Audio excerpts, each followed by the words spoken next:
Commerce of Thailand to deliver her opening speech. Please welcome her to the stage.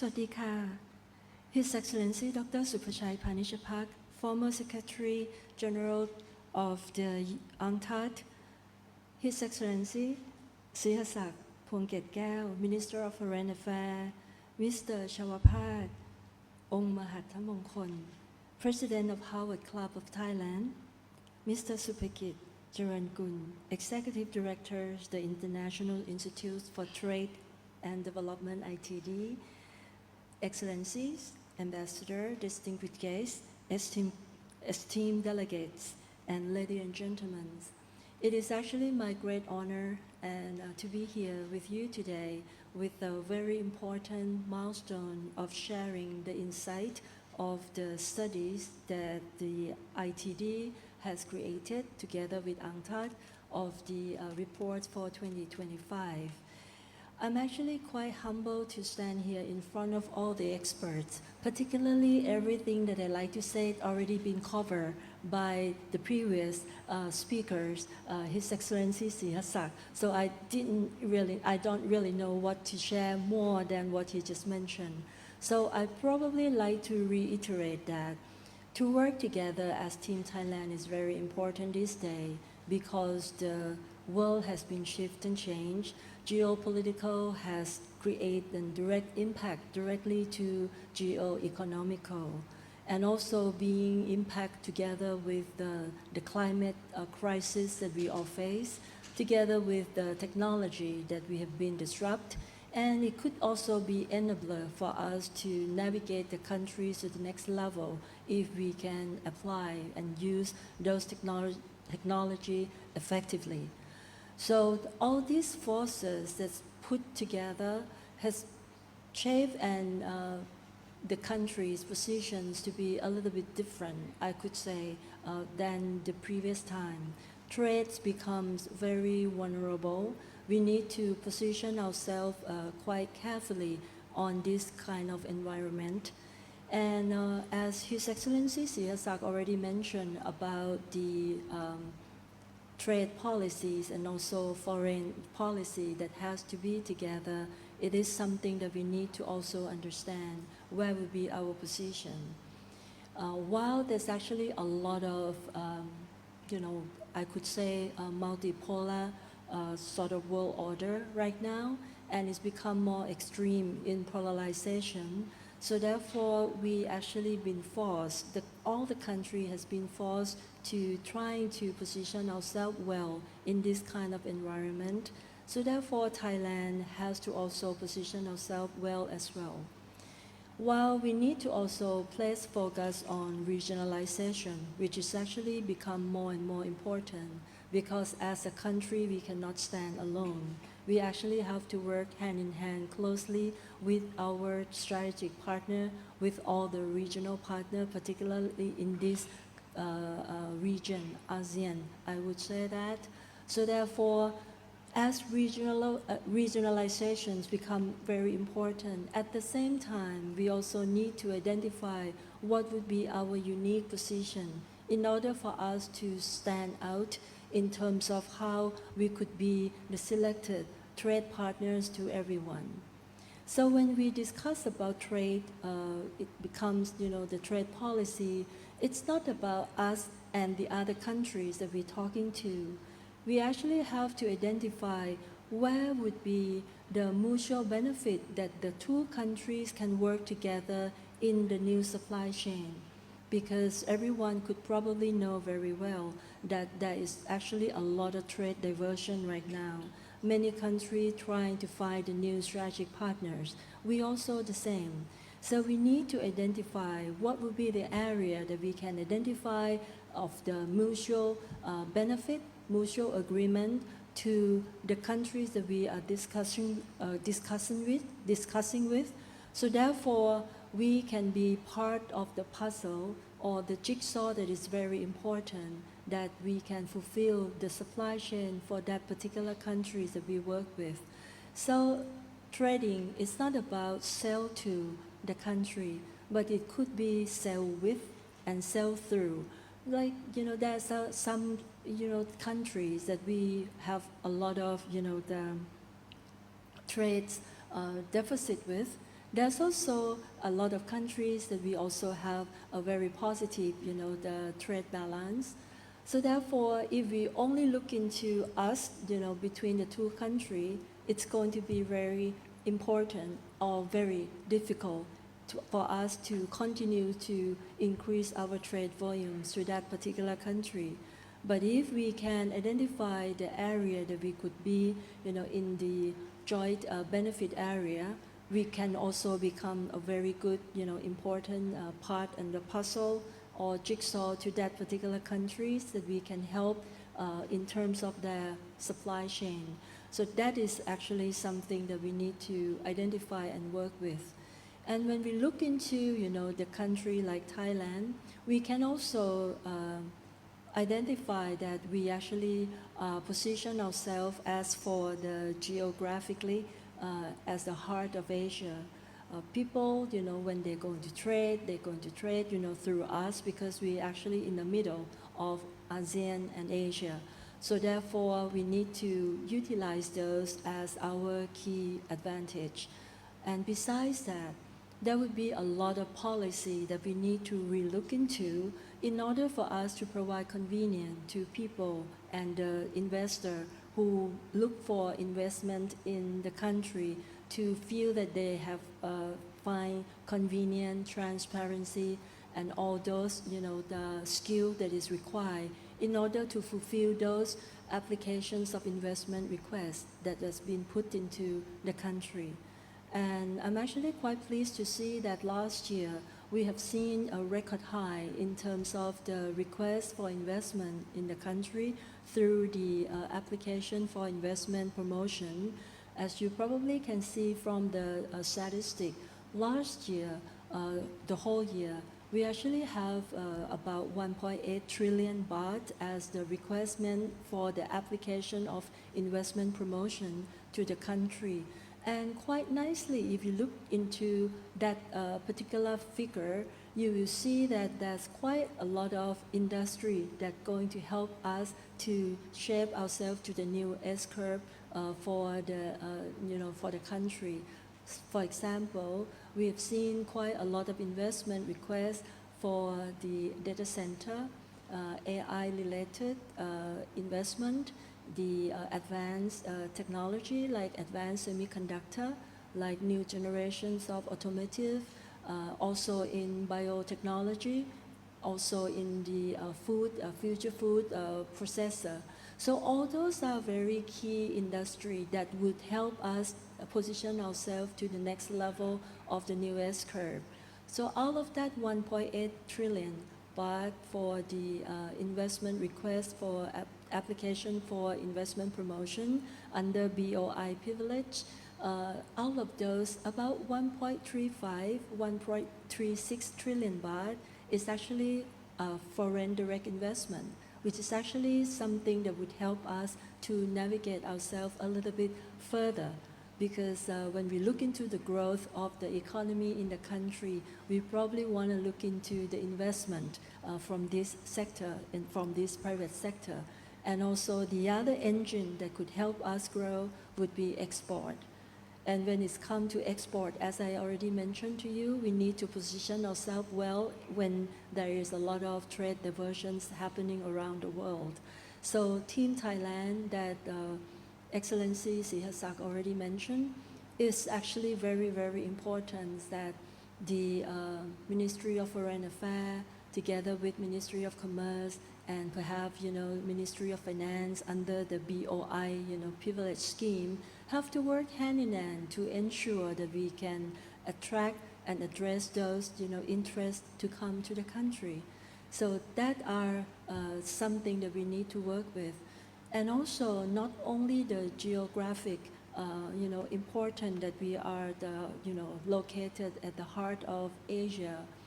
That's also the other thing that we need to consider as well. As you probably aware that currently we have active 14 free trade agreement. So therefore, those investment that come to the country could also enjoy the benefit of the free trade agreement. We have 3 more, agreement that we already signed but not active yet. So we need to also ensure that this year we must ensure that we can, activate those additional 3, so it could become 17. The additional 3 that we already signed but not actually make it effective yet would be the Sri Lanka, Bhutan, and also AFTA, which is going to be a very important milestone because AFTA would be the first, stepping stone for us to get into Europe as well. And there's also a pipeline of a critical region or countries that we like to work with. This year we target also to trying to conclude the FTA discussion that we have with EU. For EU, we already have about 8 rounds of discussions, and it's actually have a very good progress, but still there's quite a few areas that we need to conclude, and we hopefully that we can see those kind of conclusion within a year. We also have target for South Korea. We also have the discussion ongoing with Canada, directly with Canada, although Canada has also the multilateral discussion with ASEAN as well. But there's also a connection that we like to also connect with them directly as well through the direct FTA with Canada. But all in all these FTA that we're talking about, be it that we already signed, we're about to make it effective, or the futures that we're going to sign, it has been signed in a different time, timeline. Some, of the FTA have been signed for more than 30 years, but trade, dynamic or trade landscape has been changed quite a lot, as you also know. So what we need to do is also to try to harmonize the FTA that we already signed. Whatever that's signed, a few decades ago, we need to revisit and see whether that is still relevant to today, particularly some of the new area. For example, digital trades. This is also something that's very, very critical. And it's not mentioned, in that existing FTA that we've had with, long time ago. So to me, this is actually something that is not just that we have FTA active in the country. We must ensure that it stays relevant. So that is something that we need to also look into when it comes to export and when it comes to trade. The other thing that is also very important is it's going to be quite, not that, benefit to anyone. If those FTA that we sign, not many people use. And when we look into statistically on those FTA that already been signed, none of them actually has been, maximized or used at 100%.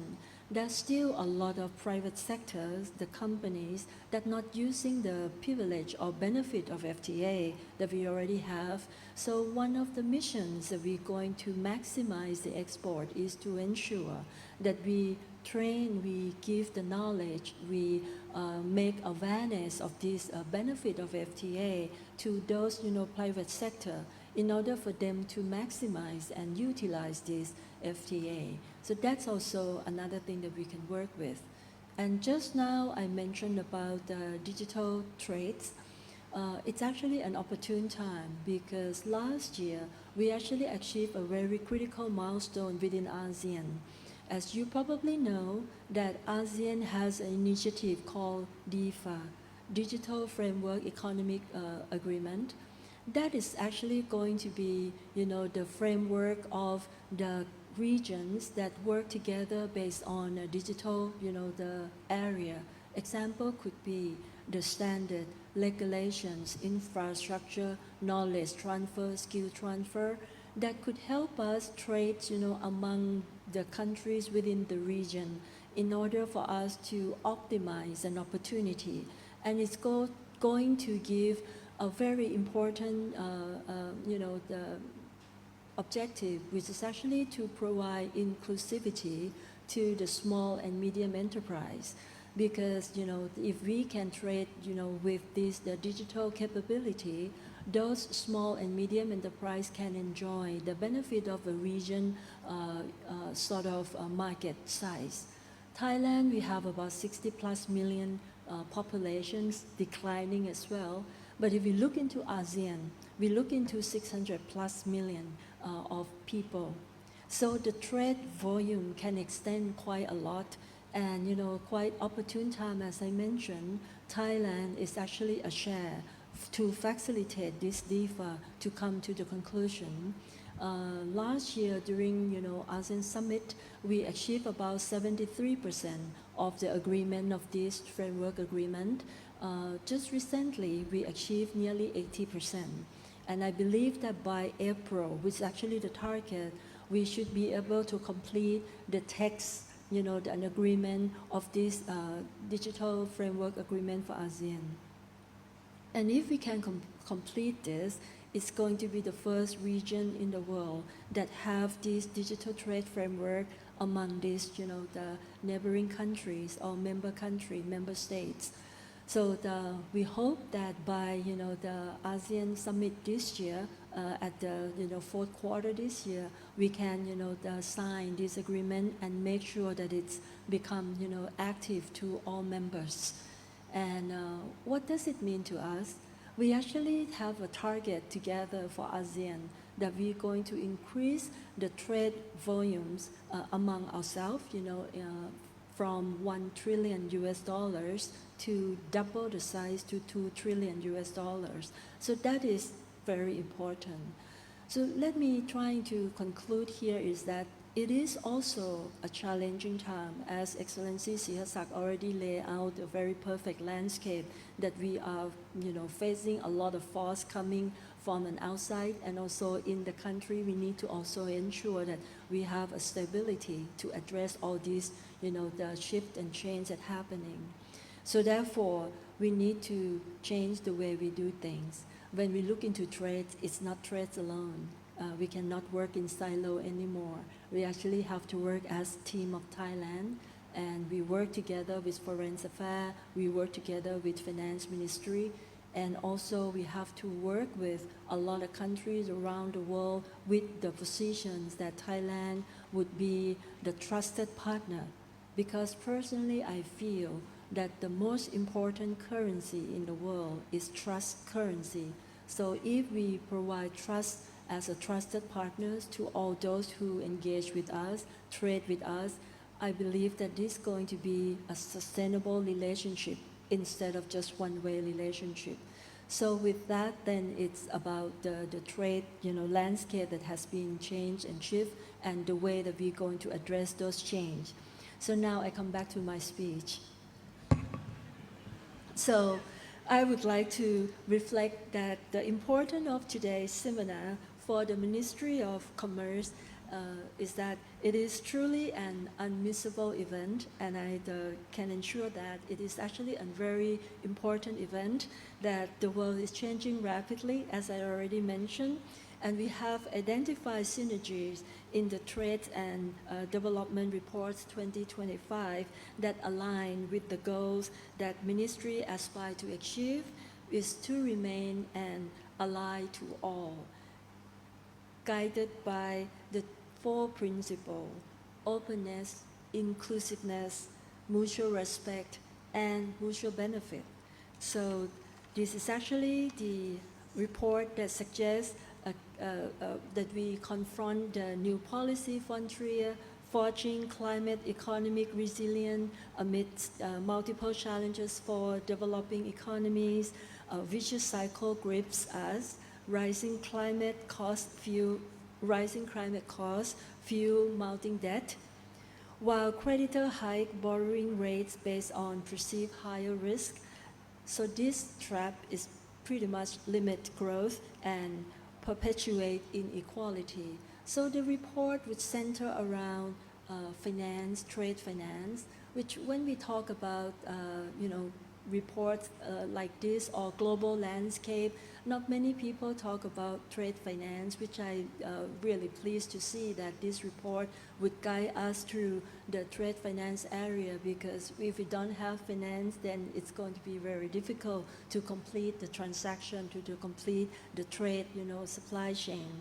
So this global imbalance demand action, national resolve paired with coordinated international efforts to enhance financial resilience, which serve as a key vehicle for driving trade predictability. So today I hope you all gain valuable insights from the key findings of the UN Trade and Development experts and the panel discussion. I would like to extend my best wishes for the success of today's international seminar and the most enjoyable day to all participants. Thank you very much. ขอบคุณมากค่ะ Thank you so much to Your Excellency. We have much indeed gained insight from you as well as the Foreign Minister in terms of how we do not stand alone, but actually we can identify our unique position with mutual benefits with our neighbors, whether it is in ASEAN or beyond. We now move on to the keynote address